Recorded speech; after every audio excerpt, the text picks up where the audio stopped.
Hi, this is Daniel Strauss of Talking Points Memo and co-host of Woodruff and Strauss. I am here today with Rebecca Berg, scourge of the DC restaurant scene. It's funny. John Bolton was just on the screen behind you. It's My fate. dinner partner. Your dinner partner, one of them. We're going to get to one that of in a them. second. End of the Washington Examiner. Hi, Rebecca. Hey, how are you, Strauss? I'm good. How are you? It's so good that we can do this now. We tried to avoid having guests from the same publications, but since Betsy moved from the Examiner to Slate, this all worked out really well. I know that you like her better. I can't really blame you. Yeah, that's right. I like her better. Oh, well, this is awkward. Sorry. I don't know what to say. Never mind. So today, I think the big campaign news as we get up and as we're actually getting into 2016, I'd really be interested on your thoughts on this, is Jeb Bush's speech on foreign policy. And there was a lot of snark on Twitter about it. I didn't feel like there was a huge amount of uproar about any particular part of the speech. Well, he's not a very good speaker, right? No, right. He's terrible at prepared remarks.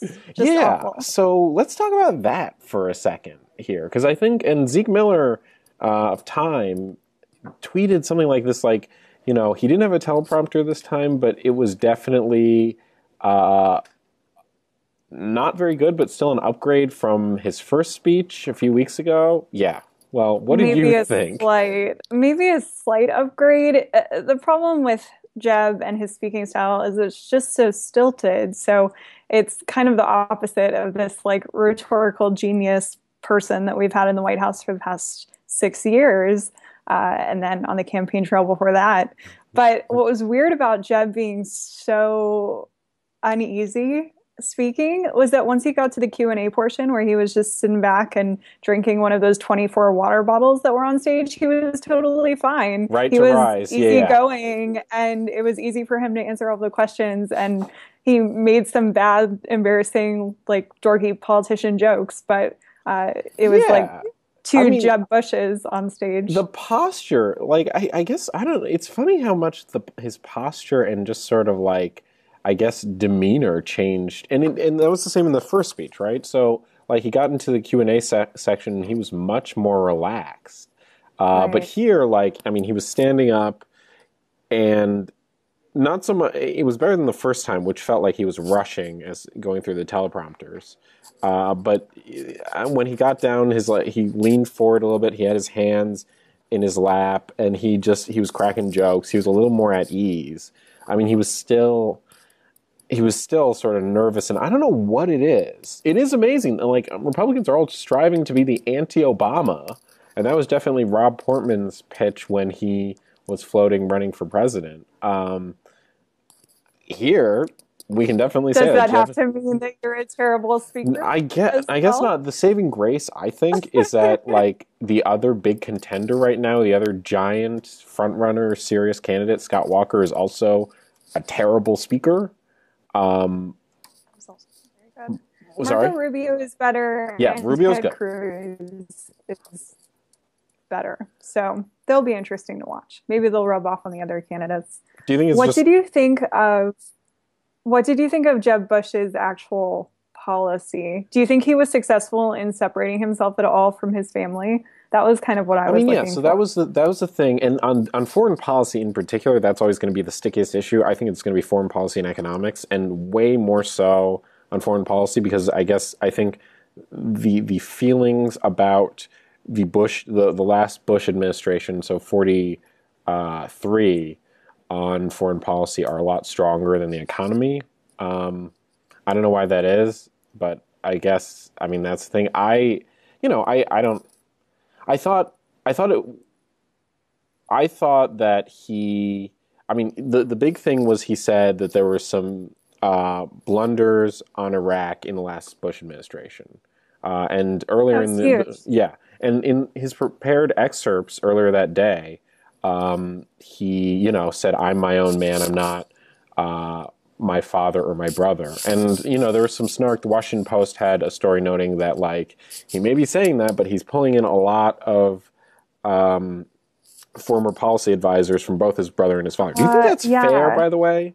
Totally. Did you look at the Venn diagram they posted? No, I didn't see the Venn diagram. It was incredible. So he announced, or his campaign, fledgling campaign, non-campaign, it's whatever really, I really, by the way, it's a campaign. I really think it's really stupid that we're in this thing where like we're supposed to sort of giggle and be like, if he runs, wink, wink, nudge, nudge. But like, it's clearly like, why else would you have like a rapid response director? Why are you hiring people in New Hampshire and Florida? Wait, what else are they there for? Digital director? Yeah, I don't have a political director. I do have our friend. This is a little nod to our friend David Seabright. He's technically my chief strategist. I'll go into that. Good one. Yeah, well, yeah, he's got a big job on his hands right now. You'll go far in California. I hope so. That key primary state. Anyway, you were saying. But yeah, so he announced 21 of these advisors today on foreign policy. And of the 21, 19 worked in either his father's White House, his brother's, or both White Houses. Yeah. That's a ton. So it's basically like a carbon copy of the foreign policy staff who worked for his father and his brother. How can you say he will have any different policy when he has all the same people telling him what his policy should be? I'm like way more forgiving on this front. I just think it's hard to get experienced staffers there. And like, I just don't believe like here's the same thing. Jonathan Martin at the New York Times broke a few weeks ago that Mandy Grunwald, who most recently has been a top advisor for Elizabeth Warren, is going to Hillary's camp. I hate Hillary world. I hate person world. Anyway, the thing about, and that seemed like a big deal. The thing is, my editor very, very astutely pointed out with like a shotgun sort of precision on what I was pitching at the time, so that never happened, was that Grunwald spent years in Clinton world before that. I just feel like a lot of the time with these staffers experience Trump's association. So, yeah, I mean, a lot of these guys are foreign policy people, but what do you expect? They're like, I mean, it's hard to find people with that level of expertise and who have done this before. I don't know. That's true. Do you have a counter?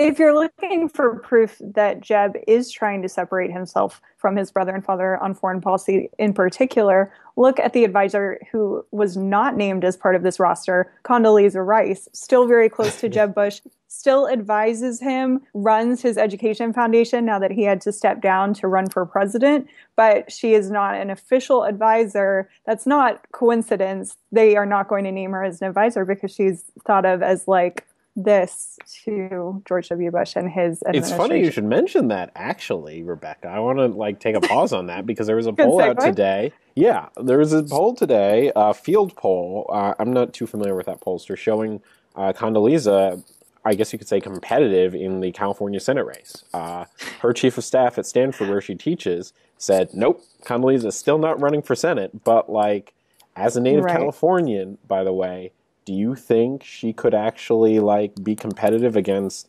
I guess, the Kamala Harris juggernaut out there? Oh, completely. Really? I mean, Condoleezza has amazing political connections. Obviously, her name recognition is on par with any national political figure, certainly on par with Kamala Harris in California. I'm sure more people are familiar with Condoleezza Rice than they are with her. But it's kind of like Elizabeth Warren for president. You do all the polls you want, and if they don't want to run, then it doesn't even matter. Yeah, it's not really going to happen. It's funny to think about, though. I love these like hypothetical politics fan fiction. I mean, it's sort of, it's the same thing with John Huntsman, who I think actually, who's like been floated as could possibly be an establishment insurrectionist candidate out in Utah against Mike Lee, which I think a lot of Republicans would like to see. And for once, he might have the support of a lot of Republicans. Zing. Yeah. I just want to see more of those cool motorcycle ads. I would love to see more of the heroin jokes in debates against. I would love, actually. Who among us wouldn't love to see a primary debate between Mike Lee and John Huntsman? I think that would be amazing on so many levels. Awesome. He could whip out his bad Chinese again. Oh my God! And Mike Lee could like talk about sort of boring constitutional legal ideas for hours. It would be great. It would be great, especially as Senate debates go, because those are, without any doubt, the worst debates in politics. Yep. I look forward to watching all those like we all did last cycle.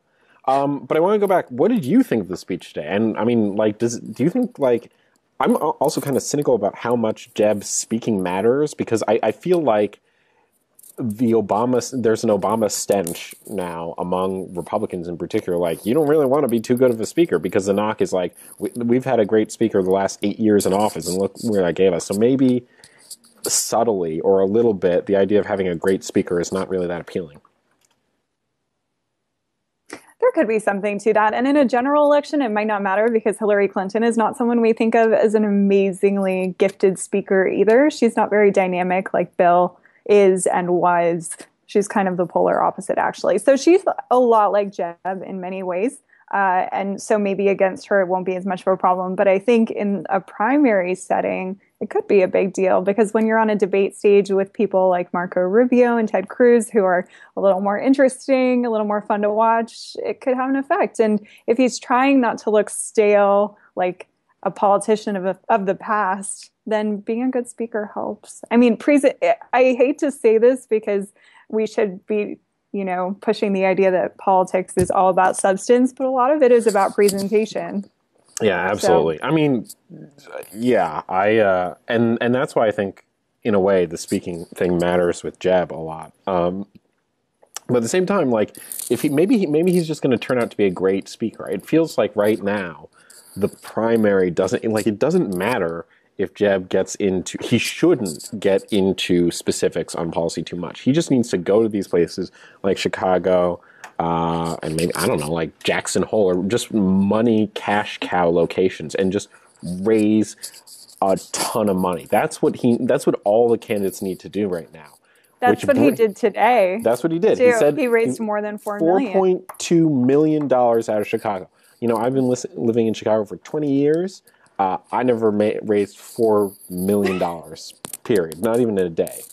Jeb has that up on. You might need to get a new. I might need to go back consultant.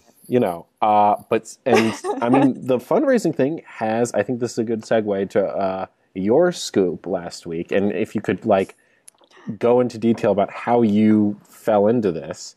You ended up having dinner with Ted Cruz and John Bolton, bizarrely, yes. Which and Ted was loudly talking about his plans for Senate. How did this happen? When were you like, I'm going to write about this? And then we can get into Ted talking to John Bolton about running for president, which blows my mind. Okay, there's so much here. Yeah. First of all, I should correct you. I wasn't having dinner with Ted Cruz and John Bolton. I was technically having dinner beside them. Okay. So that's the first thing. I walk into Johnny's Half Shell on the Hill, which, as you know from being a Hill reporter a lot of the time, right next to the Senate side. Yeah. Teeming with reporters and politics people and sometimes senators, oftentimes senators, actually. So it's not a rare thing to see people there. I was there early on in the evening getting a drink with a source, as it happened, and the bar was full, so we decided to get a table and buy some food just so that we could talk.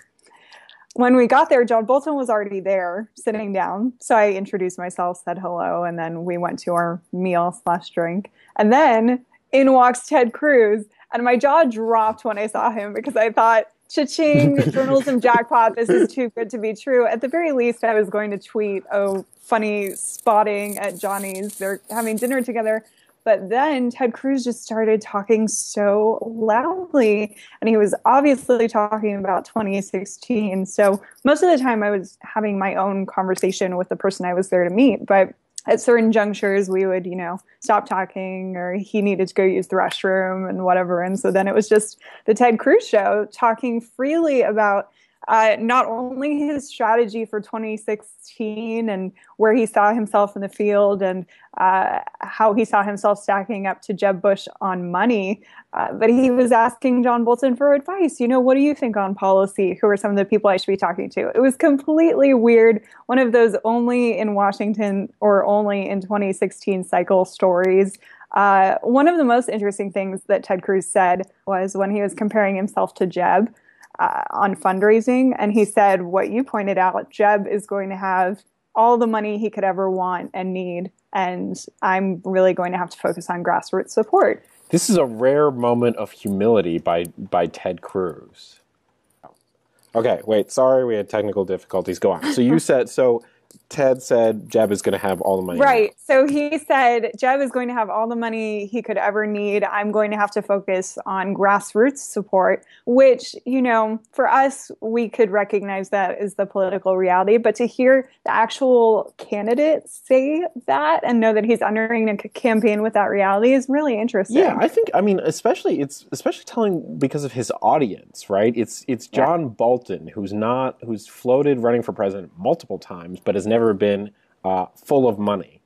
Right. Well, the way Ted Cruz was treating this conversation, at least, he did not appear to think that John Bolton was serious about running for president. You can take that for what it's worth. Well, can you blame Ted on that point? Yeah. What? And he's asking, it was so bizarre. It was like actually an out of body sort of experience, because not only because it was a weird pairing to begin with, Ted Cruz and John Bolton having dinner. It's like the beginning of a bad joke. Ted Cruz and John Bolton walk into a bar. It's like, I don't know what happens next. Ted Cruz has a habit of making news at dinner time things. I think this is the second time I'm going to mention in one of these episodes Matt Fuller's scoop on the, what is it? It's not District Talk. Yeah, the Tortilla Coast thing. I feel like if you see, as a reporter, if you see Ted Cruz at a restaurant, get near him, get your recorder out subtly, and just get ready to email your editor. For business. Yeah. Great for business. Do you get a sense of what? So the other thing about this, did you get a sense of why John Bolton? I just don't. The thing with Ted Cruz, to me, it strikes me, is that the assumption is he's got, although I don't know anymore with Scott Walker, but he's got a lot of the hard right locked up. So why is he asking for, do you have any idea why he's sitting down and dining with John Bolton, why that even matters? Why his, advice on that subject? Why do that? I don't know. I might be missing something here. Is Bolton a heavyweight in far-right policy circles? Well, he was an ambassador, so he does know a thing or two about foreign policy and is probably worth talking to for that reason. He's also kind of an influential guy in Republican circles. He's on Fox News all the time. That might have been what I saw behind you before. Yeah. This is, yeah. So he's often on television, and if he ultimately decides to support Ted Cruz, it's probably helpful to Ted Cruz that he has someone out there talking about how great he is on foreign policy. So in addition to him probably being able to give him some advice, I talked to Ted Cruz's spokesperson after this dinner happened just to see if they had any statement. That's good policy. His reaction was, of course we would talk to John Bolton. He's a foreign policy professional, and anyone who's thinking of running for president, that's due diligence, essentially. So that was what they said. But to your point of Ted Cruz having the far right locked up, I would argue that he does not even close. You look at there's Rick Santorum, who has run for president before. I did the Rick Santorum beat the last time around. I loved working for him. I liked working with his team. I thought they were really nice guys. It was a fun campaign to cover, but I have serious doubts that Santorum is going to be a serious candidate this time around. But he could take a bite out of some of that vote. Okay. It's all people taking bites out of this base of support. So Ben Carson is another who's getting a ton of early traction. So you just look at all of these different, I feel like there's actually a lot of candidates already in the conservative space. So Ted Cruz, maybe he'll do, I don't know. He seemed confident during the dinner that he would be. Ted Cruz confident? I know. I have so much trouble imagining that. Unprecedented. He seems like such a shy, meek sort of guy, but really he's, yeah. I want to switch gears a little bit. We got to get moving. We're way over time on this. The other big news on dinner stuff over the past few weeks is Hillary Clinton sat down with Elizabeth Warren in December. Also And in dinner now the news. news is breaking about how they sat down, and everyone freaked out, and it was a trending news yesterday. There aren't many details out on what they talked about. There are apparently policy proposals. To me, it strikes me as reason or example number 5,300 and whatever that Elizabeth Warren is not running for president. You've never been on board with that, I right? have Because always neither have been, I. yeah. I mean, like I've been really hard to sell on it. I've badgered her office and her people and her circle about it, and I mean, besides the fact that she signed the letter saying I think Hillary Clinton should run for president, she Right. just hasn't.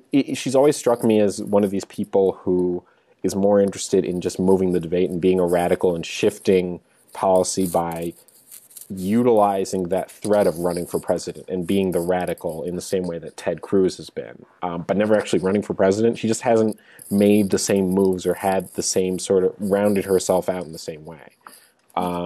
There was just never any evidence that she Right. was doing that. It seemed to me that people just wanted to create drama where there wasn't Yeah. any. I mean, and It that's is what. crazy that there aren't, that the Democratic field is just not going to be competitive at all, and there really isn't a precedent for that. Right. But And it's, I mean, for reporters, it's that's bad news, right? It just makes for a better story to have divided primaries. And I mean, we're going to, the news on the Democratic side in 2016 is going to be about staffing. And it's, I mean, we're basically done with her campaign manager too. So it's going to be like, I don't know, who's running, Hillary's campaign in Iowa or something, or New Hampshire. No one's going to care about this, but we're all going to scramble for it. Whatever. but Martin O'Malley maybe will spice it up with some I don't know. Where guitar has he performances. been? What has he been doing? Come Well, on, Marty. actually, he just signed a speaking contract, and I think he's trying to make a little money before following in the footsteps of Hillary Clinton, trying to make a little money before he runs for president. To I be look fair, forward he's for- been governor, so Yeah, I mean, not a lot of money I look there. forward for Secretary of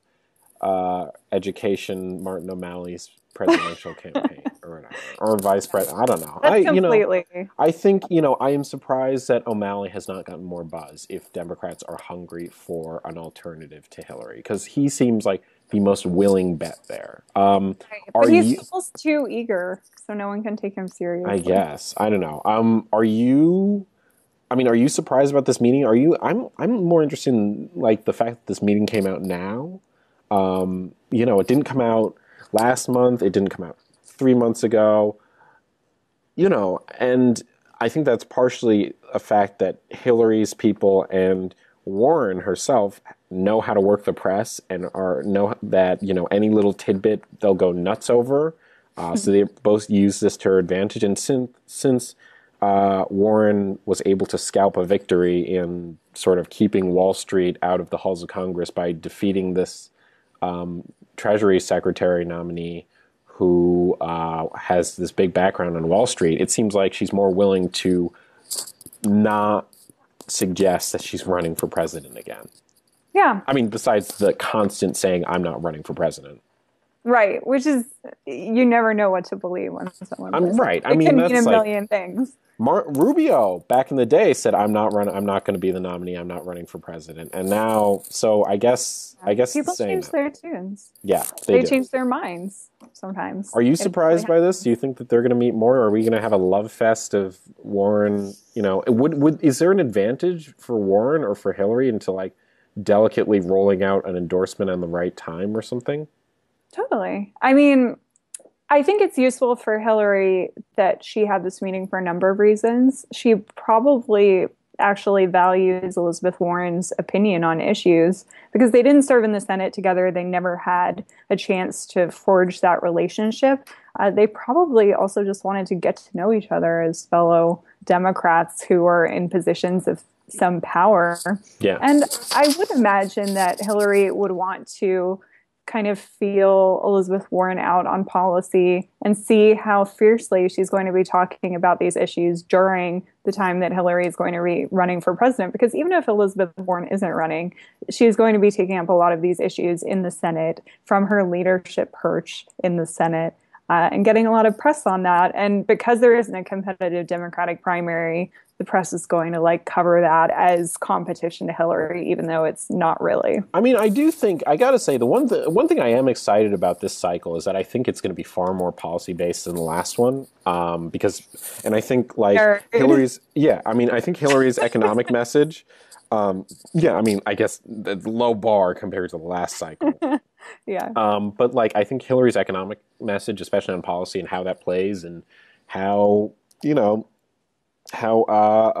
Bush, his right to rise, his whole campaign is centered around like economic mobility. And so I think it's fair to say that Warren is still going to play a role in 2016 and these meetings. And also, I mean, this hasn't gotten a lot of attention, but over the past, Hillary has met with Joe Stiglitz, a liberal economist, who I think I've seen some experts on this say back in the day during Clinton economics and, Blue Dog, New Deal, or New Democrat stuff, you probably wouldn't see one of the Hillary folks sitting down with someone that liberal and just shooting the breeze on that stuff. And I get, these things are subtle, and she's probably meeting with, she could probably trot out if she wanted to, some conservative economist, someone from the Rubin camp or somebody else that she's met with in the past. But I think there is something to the fact that she's, that news is breaking that she's meeting with Warren, she's meeting with Stiglitz, and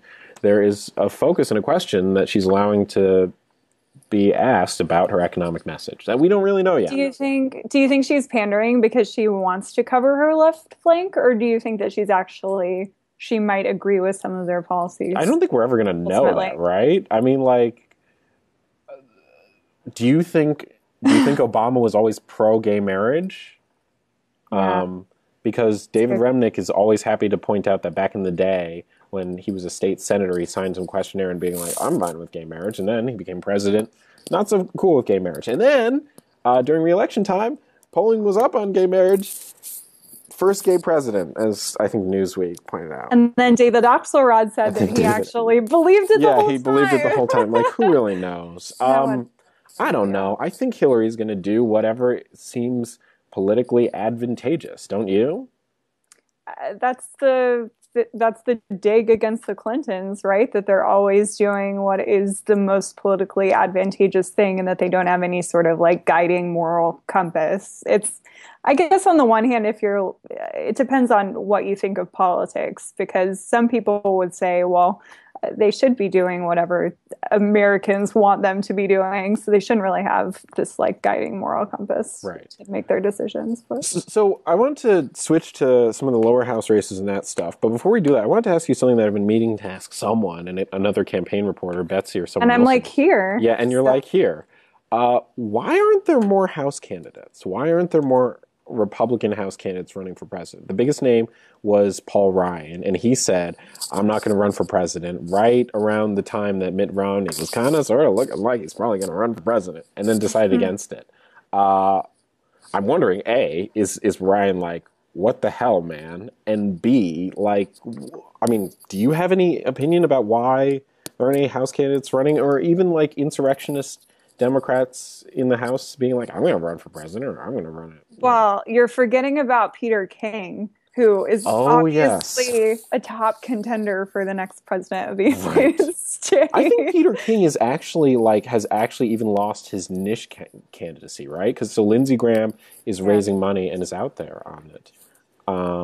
Lindsey Graham could actually make waves a little. Yeah, I think he can. Not as much. I don't think so. I mean, that's a good. You ask a really good question, and maybe you have an answer, because I really don't. No. But my best answer would be look at the talent in the House right now, and a lot of the biggest talent on both sides of the aisle are freshmen or newer members who aren't quite developed enough to run for president. Yeah, I mean, I think that's definitely, I think that's true.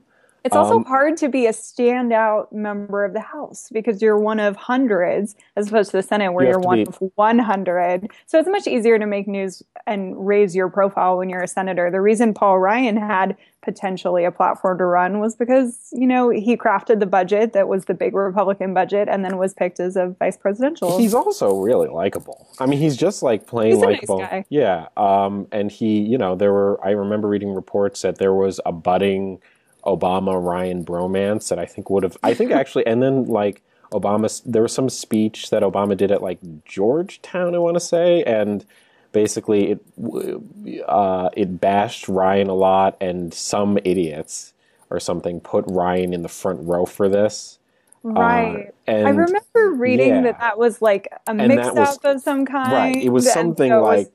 just a huge misunderstanding, but everyone ended up offended. Right. And then there were just hurt feelings. I personally think, like, people would have liked that a lot, actually, if, like, there were just rumors that Ryan and Obama kind of liked each other, and I could see them, because they both like to work out, and they both kind of like to be cheerful, but sort of low-key. I don't know. But maybe they'll come together this year on tax reform. This could be their year. I don't know. Maybe. I really want to see, like, final year Obama and what he does, and like, I don't care, I don't give a damn Obama. I mean, there are 2 years left of using a selfie stick, so you can imagine what the last year is going to be like. It'll be like cliff diving something. Why does a selfie stick exist? It's so bad. I think we're at the point where we can designate selfie sticks dorky and bad, and selfies without a stick good and cool. Selfies are cool, right? Great. Can we make that judgment? I think we can. There's a difference, though. We need to lay that out there for all of the olds in the audience. Okay.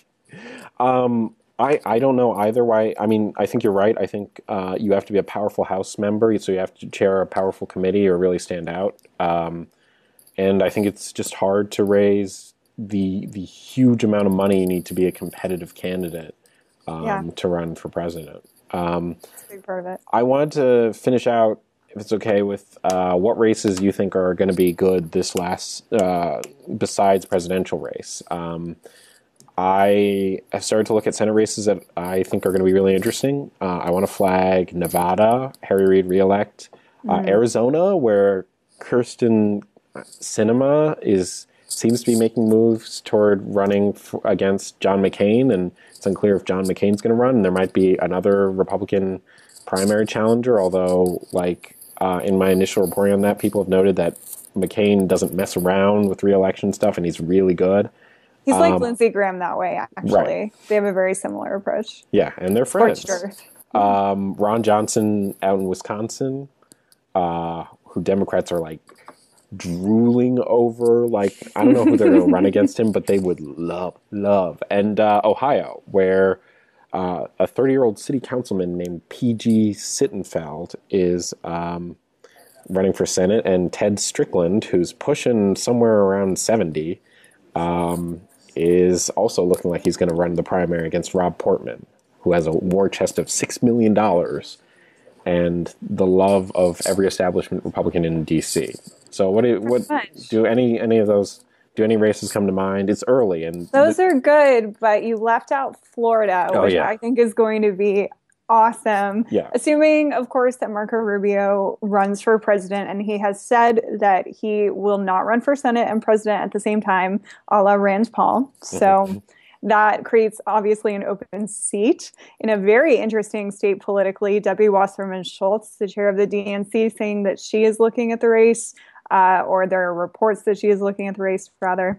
And then on the Republican side, maybe, I don't know, would Rick Scott run? I haven't heard. I don't know. Probably not. He's a good push as governor. Yeah, I think he likes it. I mean, I haven't looked too much on the Republican side here. I know that the Marco Rubio mentioned, like, this current speaker of the Florida Will Weatherford, who Betsy and I talked about before, and, you know, she did some reporting on in the past and said that he's a name that I've heard multiple times and is sort of a heavyweight there. But I'm trying to remember, because we talked about this a little bit before. I don't actually... I'm right. The sense I've gotten is that Rubio, if Rubio does run, the Democratic lineup is still, like, kind of big, and there are a few young guns who are really interested. And then if Rubio doesn't run, there are a few names, I think. Oh, and Alan Grayson has floated money. There are a few other. Well, he says he's an elected official, right? You know, it's going to be interesting to see who runs on that side. And, I mean, Weatherford's the one name that comes to mind, but only because I've been tracking him a little bit. But I know there are a few other names out there. Florida will be really good. And it's going to. There's also Carlos Curbelo, this freshman from Florida, freshman member of Congress. He was the one who delivered the Spanish response to the State of the Union, and he's already kind of like the most popular kid in Congress. So maybe they could try to recruit him like Cory Gardner. I'm sure they would love to. I'm sure, if Rubio does run for president, Senate Republicans would want another Hispanic voice out there, and they'd want someone to coalesce around, especially if, as it appears, most of the strongest candidates on the Democratic side are white people. Yeah, which matters. It matters. It matters, and it matters in Florida. I think Republicans would love to be able to have the sparkling minority candidate just trounce a primary and move in and run against some candidate. None of the ones that I've seen. So Patrick Murphy, Wasserman Schultz, and Gwen Moore, I think, who's new and comes from the Moore family. Or Gwen Graham, sorry. Graham, I think. I'm trying. There are a lot of House members. No one's even paying attention to the Senate House stuff yet. Well, they should. And what we need to remember, though, is that what's going to have the biggest impact on the midterms, the Senate and House stuff in 2016 is whoever is at the top of the ticket. Right. But I think I think it's important to keep in mind, because the worry among Senate Republicans is that they're going to lose their majority because they're going to be defending a lot more seats. And I'm not so convinced that we really know what's going to happen either way this time around. So, That's true. They very well could lose. They very well could lose. Not a huge majority. Yeah. All right, Rebecca. Well, this has been fun. Thank you so much for Always coming a on. This was pleasure. really good. This is one of the more enjoyable guests we've had on in a while. So thank you so much. You say that to all of your guests. No, I actually don't. So, and I'm going to say that in the post-game email to Blogging Head's managing editor. Well, thank you. Thanks so much. Please come on again. Yep. All right. Thanks very much. See ya. Bye.